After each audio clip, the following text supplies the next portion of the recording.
And we're going to give bowl season its flowers right now. Let's talk about it. Just do a little bit of recap. We're not going to talk about every single game. Maybe some highlights here. Just get a conversation going. Um, I guess I had some talking points that maybe I wanted to get to. I wanted to start with what was like your favorite game to watch or the best game? I guess maybe it's the most competitive one. Maybe it was the biggest shootout. Maybe it was just like something funny happened. I don't know. Like for me, right? San Jose State, South Florida, the ending of that game was awesome. That overtime was awesome. And that was a stretch where you had NIU, Fresno State, San Jose State, Pitt, Toledo, all being overtime games. All of those games were awesome games. But I just thought like San Jose State, South Florida was a very entertaining game for me. Plus, you had Bryce Archie come in too and be awesome for no reason. uh, just everything that I thought was going to happen in that game didn't happen in that game. So I just it was very fun and entertaining for me. Yeah, that was a great game. We talked about that one extensively. A lot of you guys listened and did subscribe for that one, so thank you. I'll go to a little bit more high profile one. South Carolina, Illinois, like felt like a semi playoff game. You had coaches getting after it. You had drama. You had really high level athletes playing. You had a couple opt outs here and there, but wasn't dramatically changing the outcome of these games. It was super super entertaining to watch. That was the Cheez-It Citrus Bowl, so you had the Cheez-Its and doing their thing there, which is obviously fun. But yeah, to me that was one of my favorite ones to watch. And then I'll go a couple days earlier, um, the first half of Miami and Iowa State with Cam Ward playing, and just Yes. body blow after body blow by these quarterbacks and these teams, these offenses was super entertaining. And that's what bowl season's about too, is like high scores, big plays, having fun. You see trick plays, you see people emptying the bag of their playbook, and that one was awesome. And that was a game we circled, and we're like, yeah, that's another great game. That's Pop Tarts Bowl, right? So it's obviously that whole thing there with the mascots and everything else was super fun to see in the production that they do, on the TV side of things. But yeah, those would be two that really stuck out. If I had to give a G5 one, right, I think Northern Illinois, Fresno State, right, that was super entertaining. That was another double overtime game. You had a couple of backup quarterbacks doing it out. You had one drive where Navy, Navy, Oklahoma, Oklahoma was fantastic. For Northern Illinois, A&M, USC. yeah, no, real quick, Northern Illinois and Fresno State, you had one drive. You had a 20-play drive by NIU where they converted like four fourth downs, and then they get second and goal on the one, and they get stopped three straight times, and it was just freaking awesome. NIU ends up going back and winning that game in double overtime and covers. Thank you very much. Um, but that was awesome. And then Ohio and Jacksonville State was a lot of fun too. Seen a couple very good G5 quarterbacks, very good G5 teams playing each other. Two teams, unfortunately, that don't have their head coach anymore, but I think they'll both be fine. But that was also awesome too. Yeah, it was a great bowl season, like you said. It really was. Let's talk about underrated game. All right, a game that maybe slips through the cracks. Okay, like maybe when you look back on bowl season, you're like, and you're thinking like about the best games. You don't immediately think about this one, but I'm gonna give you one. All right, you can give me one as well. East Carolina, NC State. You had Rajay Harris rushing for 220 yards, including what was it like? They were just gonna run the clock out at the end of the game, or not run the clock out. I don't know what was going on. Right? I guess they were running the clock out down, and then yeah, did they miss a 2-point conversion? Yeah, it was a tie game. Or sorry, they were down one with a minute 33 left to go in the game, and you're thinking, all right, Caden Hauser, what are you gonna do now? You're gonna throw another pick? What's going on? You're playing terrible. How are they going to move the ball down the field to win this game? Because they had then Rajay Harris, 86-yard rushing touchdown from his own 14 with a minute 33 left to go. Bang! East Carolina wins 7.5-point underdogs against NC State. I thought that was an awesome game. Both teams ran the ball well. It was a good defense. Like the teams moved the ball really well, right? So it was still like an exciting game, but you just had big time plays on the defense side of the football, and then the one big explosive play to end up winning the game. And one of the bigger upsets if you're looking at just point spreads in all of bowl season. So that was That was a really cool game, I thought. That was awesome. That was a lot of fun to watch. I'll go to the Bad Boy Mowers Pinstripe Bowl. This is Boston College in Nebraska, and it was an ugly, ugly game. This is why I think it falls on the underrated category because I think a lot of people turned it off because that was a great day of college football. I think that was that the first Saturday, the second Saturday. That was um. Let me pull it up here. You also had. Sorry, I'm messed up here. UConn, North Carolina going on. Thank you. Iowa, Missouri, TCU, Louisiana was going on that Yeah, day. you had a There bunch was a going lot on. of games that day. There was a ton of games that day. Exactly. And so Boston College ends up making the game after going 0 for 4 on fourth down, right? You also had another turnover in terms of a fumble. You block a punt late in the game to make it really, really enticing. And you're like, oh, here comes Nebraska. Nebraska going to Nebraska. And then Dylan Raiola, with some shenanigans there, but also, getting the first down run. It was I thought super super entertaining, and it was bad weather. It was just a sloppy sloppy game on both sides, and So many red zone turnovers by both teams. yeah, it was. I mean, the under cashing was just about a miracle, but It's awesome. it was yeah, it was awesome. And again, what makes bowl games great? And I thought that was one of my I think most underrated one. Yeah, I guess one that I'll throw it in underrated because we didn't talk about it, but Rutgers, Kansas State. oh yeah, You know, Ethan Kaliakmanis having an absolute day. You know, and then Avery Johnson and Dylan Edwards.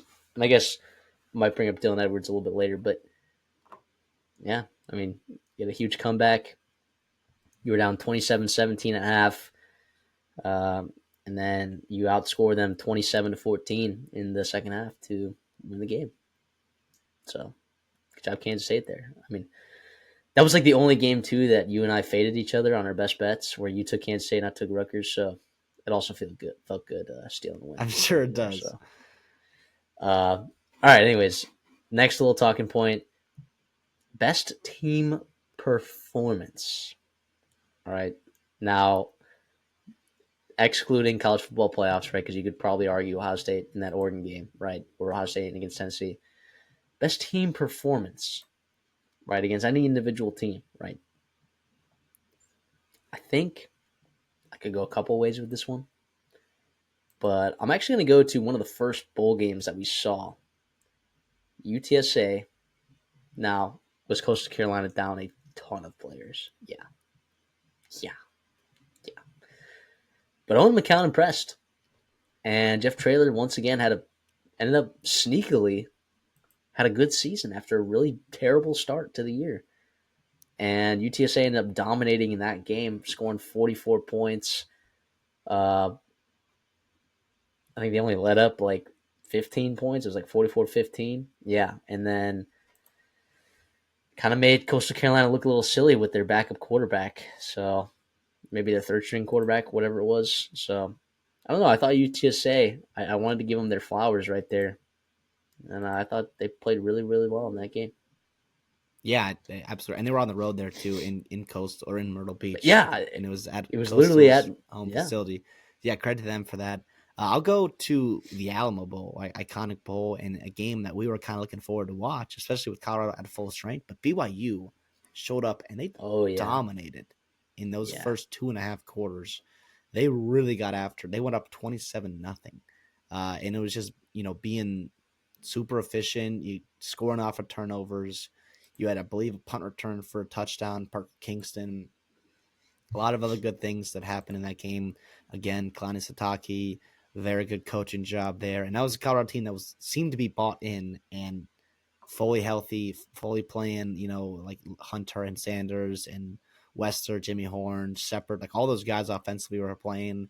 You had you're pretty damn good players defensively as well. Yeah, and they took it to them.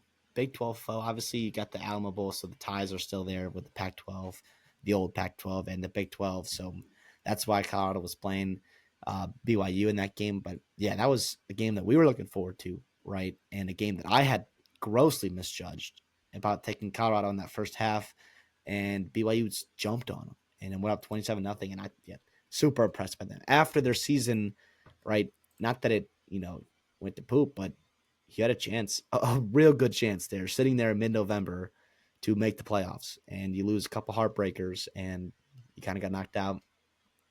And yeah, Yeah, I wrote down one name, and I'm gonna say two actually. Ole Miss against Duke, kind of expected though. Um, we both took Ole Miss to cover. What was it 17 and a half, and yeah, not a sweat. They dominated them. Uh, then I'm gonna go with LSU. I thought they played fantastic against Baylor.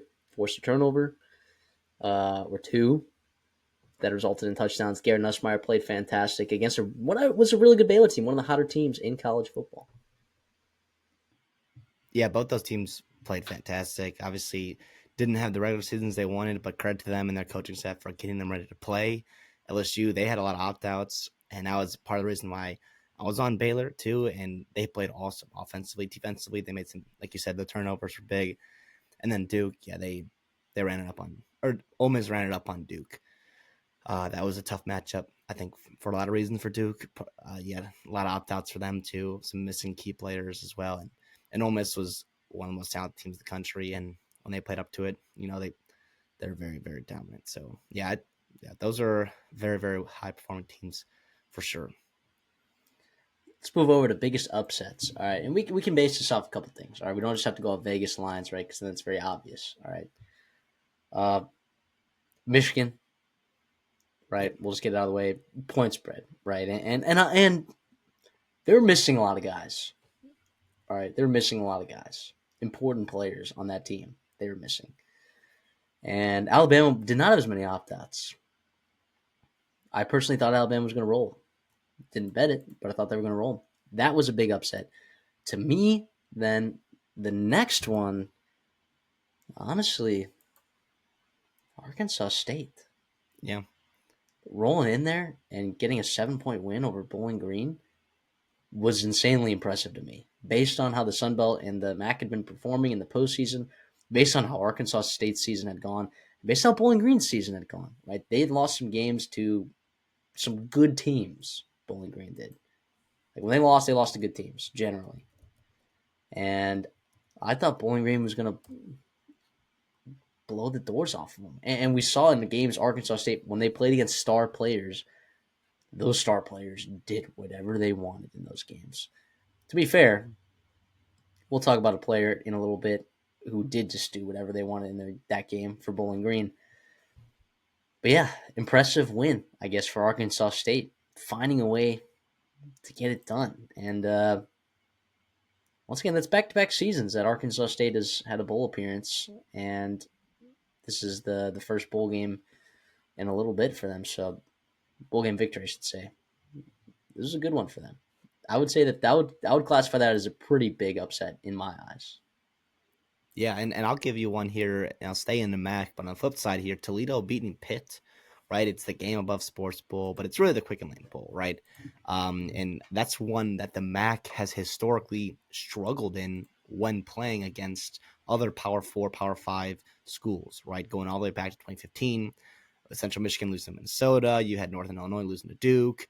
You've had Eastern Michigan losing to Pittsburgh. You had Bowling Green lost to Minnesota last year, and now Toledo in 6 overtimes gets a win. And that game was awesome for so many reasons, right? Not in terms of you had the kick blocked PAT at the beginning of the game, and then you had just a wild amount of arraignments that happened in the fourth quarter and overtime and all the overtimes and eventually getting a win there. All the times I believe Toledo stormed the field prematurely and then ended up getting the win there. Tucker Gleason was awesome in that game for Toledo. Junior Vander Ross was one of the stars of the bowl season, 12 receptions, 194 yards, and a touchdown. That game, I believe, it ended, I think, closer to a touchdown, if not, even less. I guess, yeah, it opened at 9, but then with some opt-outs for Pitt, some injuries, corpus, it went down to under a touchdown, 6.5. So it wasn't like a huge Vegas upset, but I think in terms of a lot of things here for the MAC, right, this was a big win, and I think this was a huge upset and awesome for Toledo, who had a disappointing season, right, in terms of their expectations in the MAC, going 4-4 in the MAC with one of the more talented teams, but getting a win here in Detroit for the MAC and for the Toledo. Yeah, that was a great game and a huge win. Like the line moved up to like 7, and I was like, sneaky spot for Toledo there, but they ended up getting it done completely. So, and then Navy, I thought was the other one. I know that was only a 3-point spread, and Navy ended up getting bet down to a favorite at one point, like a Yes, -1. 1.5. I It think it finished at. in my head, I just thought that was ridiculous, and then I guess they proved me completely wrong. Now, should Oklahoma have won that game? Yeah, Yeah, absolutely. That was just an absolute blunder, right? In so many ways. But yeah, who would have thought that Navy was going to have, for a team that's been around for however many years, right? Who only runs the ball? They had their longest rush in program history in that bowl game. against Oklahoma. Crazy. Yeah, Poor and bad. Oklahoma had a lot of opt outs there, and like the Vegas line was, I guess, right in terms of what it ended up being at. But I think you watched the game, especially early on. Like I was waiting for Oklahoma to pull away, and they just didn't. And yeah, that was first of all an awesome game. Big upset for the American, big upset for Navy in general. Yeah, I'm glad you put that in there. That was pretty impressive for sure. So let's move over then to best individual performances from players or coaches, I guess. But I was really thinking players. What do you got? Well, I think that the low hanging fruit here, and one that we talked about right extensively, was Drew Mastemaker, right, and a guy that we found him that he was going to be the starter, getting the start over, I'm Cash McCollum there at North Texas, and coming in not having started a football game in a long, long time, and he was freaking fantastic. He had a 7-yard touchdown. He had almost 400 yards throwing through the year. He had 2 more touchdowns. Yeah, he had the 2 interceptions, and I guess it was a loss, but that to me was the story of college ball, the bowl season. We talked about it when we were previewing that game. We're like, this could either, and we were heavy on Texas State. I think you outlined Yeah. that to like 30 something, Yep. and we were obviously wrong. We were like, there's 2 ways it's going to go. It's either going to be poor Drew Messmaker thrown out there to the wolves, right? Or it's going to become the story of the bowl season. We hadn't had that up to that point yet in terms of a guy breaking out and being an absolute star for their team coming out of nowhere. And he was that guy, and he was freaking awesome. And it was so fun to see. Obviously, um, you know, Eric Morris, correct, Mm-hmm. is the head coach. Yep. He's a guy. I always confuse all the Morrises because you have Chad Morris and Chandler Morris and Eric Morris. Anyways, Eric Morris is a guy that we kind of talked about. I think I kind of elevated him to like, okay, I'm just going to trust your quarterback evaluation, and whoever you throw out there is probably going to play well, and I'm not going to fade the crap out of you like we did in that game. And yeah, that was awesome. Yeah. Think about the quarterbacks he's coached too. Cam Ward, Chandler Rogers, reviving Chandler Morris's career. He gets Chandler Morris gets a job at Virginia, and then now Drew Mestemaker played safety in freaking high school. Yeah, that was awesome.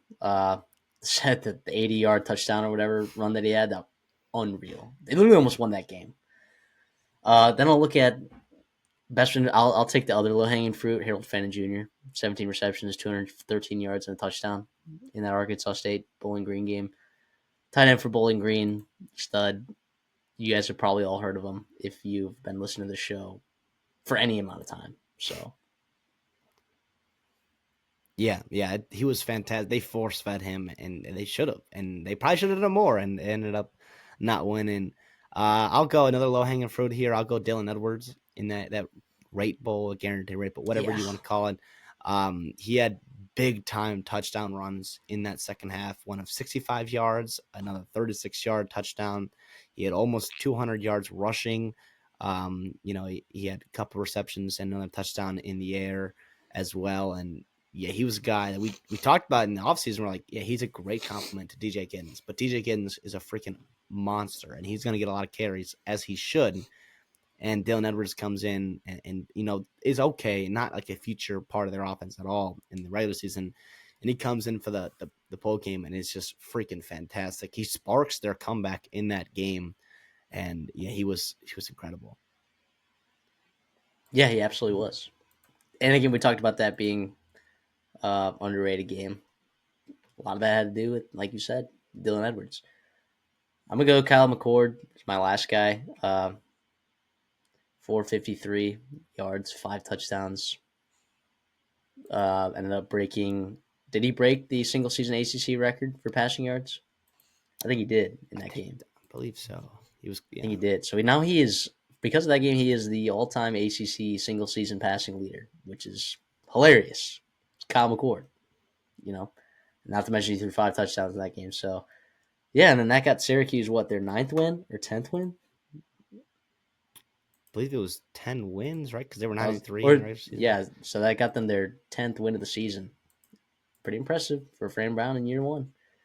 So I would say that that was another individual performance that I was particularly not necessarily, I wasn't shocked by it because again we bet Syracuse like minus 16 and a half or 15 and a half, whatever we got it at. Whatever we got it at, we cashed because I think the closing line did not cash for Syracuse, but our line did. So Yeah, my last one here, I'll go Rajai Harris, right? The East Carolina running back. He had over 200 yards himself on the ground. We talked about that game earlier in terms of, big wins, exciting games for East Carolina. And Caden Hauser, a guy that we talked about, playing really well once he got into that starting lineup for East Carolina. He did not throw the ball great. He had 0 touchdowns, 2 interceptions, under 150 yards, and they got a win in a large part due to Rajai Harris, right? And what he did on the ground, 17 carries, like I said, over 220 yards, one more touchdown to add to that. It was fantastic against an ACC defense. Now, obviously, that North Carolina State defense was not tremendous, right, all year long. It was one of the more disappointing stories in college football, but yeah, it was awesome to see, and he played a big part in that win there, and obviously deserves his flowers for that kind of output. yeah, I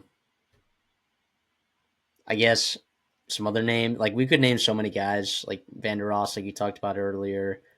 Um, Horvath, you could talk about Bryson Daly, 3 touchdowns. Kyle Williams had 170 receiving yards. There are a bunch of guys that we could talk about for hours. Damian Martinez with 180 yards and a touchdown. There are a lot of guys that we could talk about, but glad we got a chance to highlight some of those Oh, guys. can I real quick? I would do one more. Is Jacoby Lane? I'm sorry. For Three USC, touchdowns. he was fantastic, unguardable at times in that game. A huge reason why they won that game at the end there.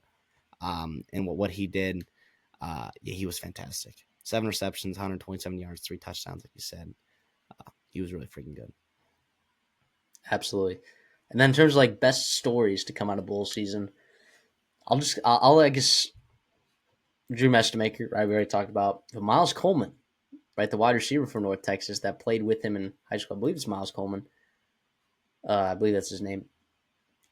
Kind of had his coming out party there for North Texas at receiver. Connecting with a guy that he connected with in high school quite a bit in practice. And then Zevi Ekos, the Washington State quarterback that came in for John Mateer when John Mateer opted out and went to the transfer portal. I thought that was a pretty dang big story right there. That not a lot of people are talking about. He went in the transfer portal, dipped in, probably got some money, and then ended up coming back to Washington State. So I'm excited to see what he does next year. So that's why you love bowl season too, because you get those opt outs. You actually get like a preview of like what some of these players are going to be like next year for some of these teams. So I thought the Ekos and being a Jewish athlete, that's a pretty big deal. Like there's not a lot of those in college sports, so it's pretty big deals, particularly in football. So it's pretty cool to see that. But yeah, Yeah, I'll go one more here. Jacob DeJesus from UNLV. yeah. Tiny little kid there. He was fantastic in that game. He had a touchdown. I'm pretty sure he also had a kick return, a big return set up. I'm kind of blanking on what exactly went down there, but he was awesome in that game for a guy that smaller statue, obviously smaller school. Even His hurt. story, yep, his story is also fantastic in terms of where he came from and building his way up to you know being a sensation for them in that bowl game, and that was a lot of fun. Yeah, and he was a leader on that team, like through and through. He played last year for them as well. It was good to see him bounce back. He definitely struggled finding his way back on the field after an injury this season. Kind of slowed him down a little bit, at least in his production aspect. So yeah, I think you're right in terms of finding. And then I guess the other story, last story, best story, Shane Beamer versus Brett Bielema. That whole shenanigans. I guess we never really talked about it. We don't need to go into much detail, but basically, if you didn't see it, there were some issues that Brett Bielema had with South Carolina being a little bit, how do you say, maybe a little bit deceptive, with like how what they were doing on special teams in terms of like faking, I guess. They kind of faked a fair catch in a sense. And then, so that was not really cool in Brett Bielema's eyes. So then Brett Bielema started doing wacky, crazy substitutions, and I don't know. Yeah, it was a whole thing, and they were going after it on the field. Shane Beamer had to get pulled back. Players, it got chippy after that. That's what made that such a good game, too. So Yeah, without a doubt. Yeah, that was awesome. I'll throw one more in there. Um, Elijah Spencer coming back home to his home state, or I guess the Carolinas, where he played at Charlotte. A guy that struggled in his first year at Minnesota and had a huge bounce back year this year, with Daniel Jackson going to the or declaring for the NFL draft and opting out of the bowl game. He was a wide receiver one for Minnesota, had 2 touchdowns in that game as sort of a homecoming game and kind of redemption arc to his rebound season at Minnesota, and that was a lot of fun to see. I know, and then also like in staying in that game, the PJ Fleck mail bath was freaking hilarious, and seeing all that and having a good time there. seeing a D-list celebrity dap up Or, PJ Fleck covered in mayo. yeah, it was yeah, it was crazy. It really was. It was yeah, Flava Flav or whatever. It's the Whoever celebrity. that is, right? Like some But '90s the crazy rapper part guy. is, yeah, it's some hip. Yeah, the crazy part is PJ Fleck knew exactly who he was right away, which is he's probably one of like 10 coaches in college football that would be like Flavor Flav, yeah, boy, or whatever. I'm so cringy. I just did that, but no, he was. It was awesome. That's also why you love a bowl game too. Yeah, they do a good job over there.